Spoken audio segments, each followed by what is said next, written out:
I would say without a doubt the craziest story of the 2025 college football season so far is the rise of Ole Miss quarterback Trinidad Chambliss.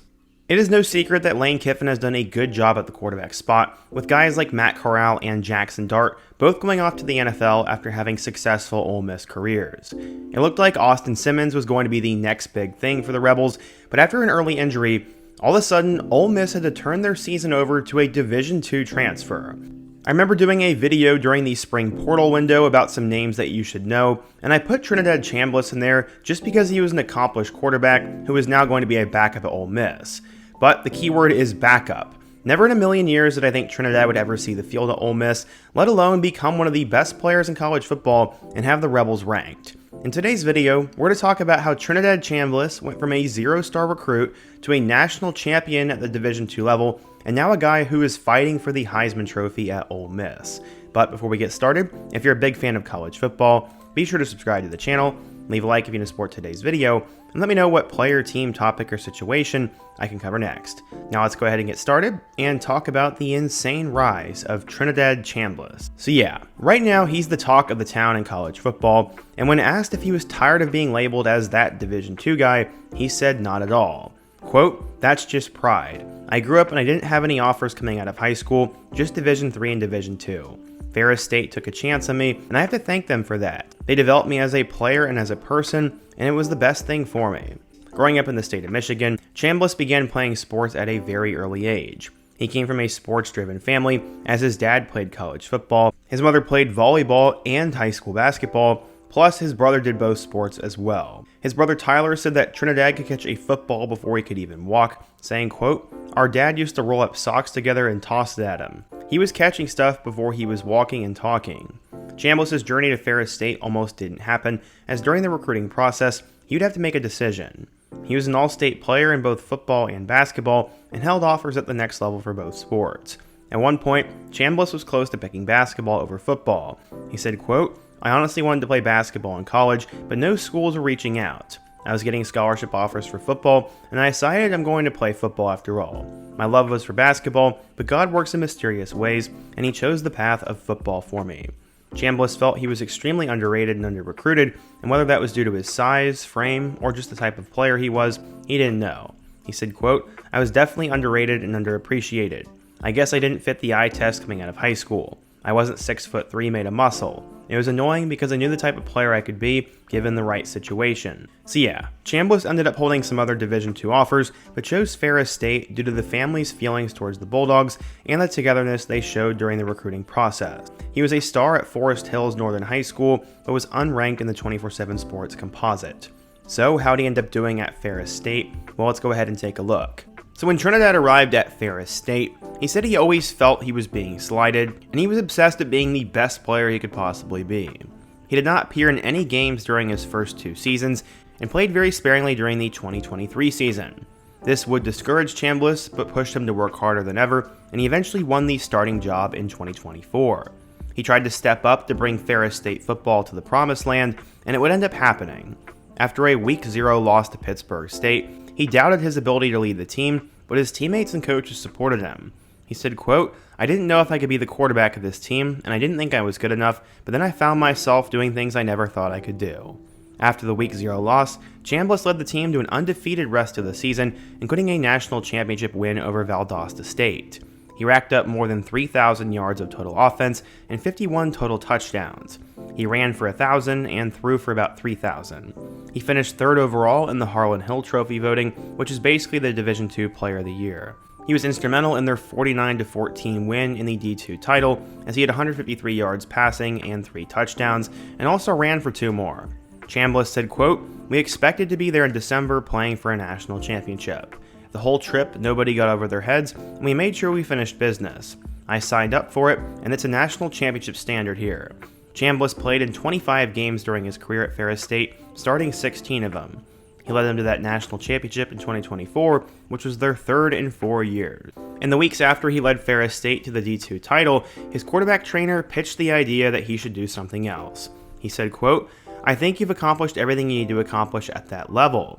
I would love to see your skill set at a higher level." Chambliss wasn't so sure, and while he thought he could do it, it was risky leaving Ferris State. So his trainer offered to ask around for him, and it went well.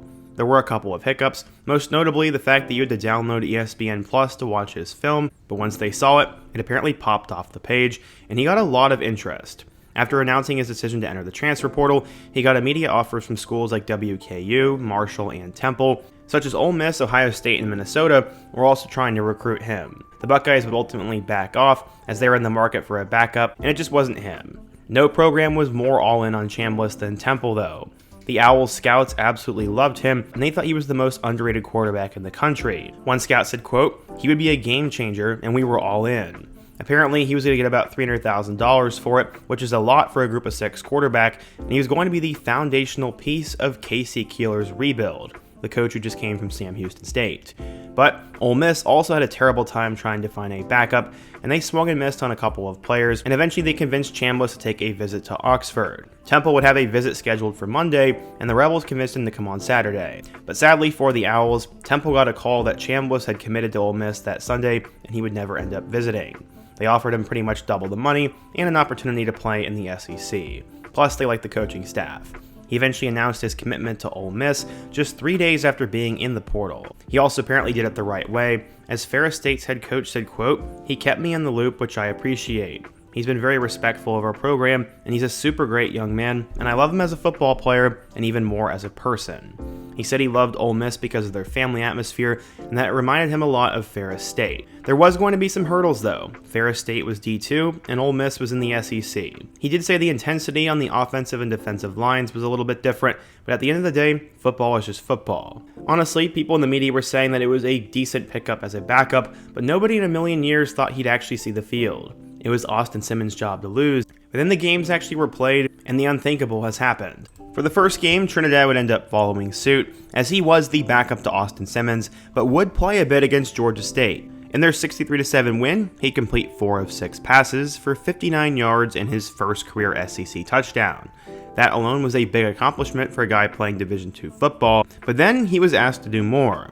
In a 7-point victory against Kentucky, Chambliss would end up having to come in because Austin Simmons got hurt. He said he came to Ole Miss to compete and be ready when his number was called, and it just so happened to be week 2 in SEC conference play. He ended up running the ball 3 times for 13 yards, and they would win 30-23. The following week, all of a sudden, Trinidad would have to make his first career start, and it would come against Arkansas. In a 7-point victory, Trinidad would end up going pretty crazy, as he went 21 of 29 for 353 yards and a touchdown, while also rushing for 62 more yards and 2 touchdowns. This again was pretty incredible, but he was just getting started. They would face off against Tulane the following weekend, and in that win over the Green Wave, he goes 17 of 27 for 307 yards with 2 touchdowns and still no interception. He had now helped them beat one of the better group of 5 teams, and this was really becoming a feel-good story. Last Saturday, though, was where Trinidad had his real magic, as against number 4 LSU, he ended up having a great game. He threw for 314 yards and a touchdown, and they would beat the top 5 ranked Tigers 24-19. This was their first top 5 win against LSU since 1965, and he had 385 total yards of offense. He was named the AP Player of the Week because of this, and Trinidad is now getting serious Heisman buzz. After beating LSU, Lane Kiffin said, quote, "He was pretty emotional afterward. It was really cool, and we were saying a lot of I love yous, and he was just so appreciative of the opportunity, but it's a really cool story." So far for the season, Trinidad Chambliss has completed 65% of his passes for 1,033 yards and 5 touchdowns, compared to just 1 pick. He's also rushed for 266 yards and 2 touchdowns, and it's just a great story.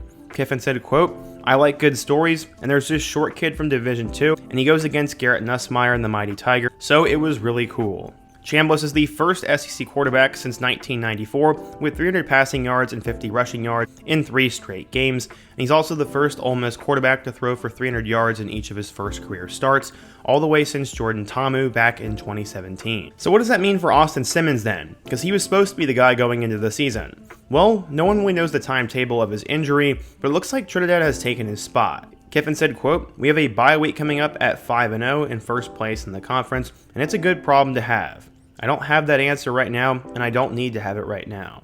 So yeah, as of right now, Trinidad Chambliss is the quarterback for the Ole Miss Rebels. He's the best story in 2025, and he could pull off the Heisman Trophy if he continues to play at this level. We'll have to wait and see though, but what do you guys think? If you're an Ole Miss fan, what do you think of Trinidad Chambliss? Who's another player I could do a video on next? And what other topics should I cover on the channel? Be sure to let me know down below. Leave a like if you want to support today's video, subscribe if you're new, and check out some of the videos on the end screen. Hope to see you guys again soon, but until next time, peace.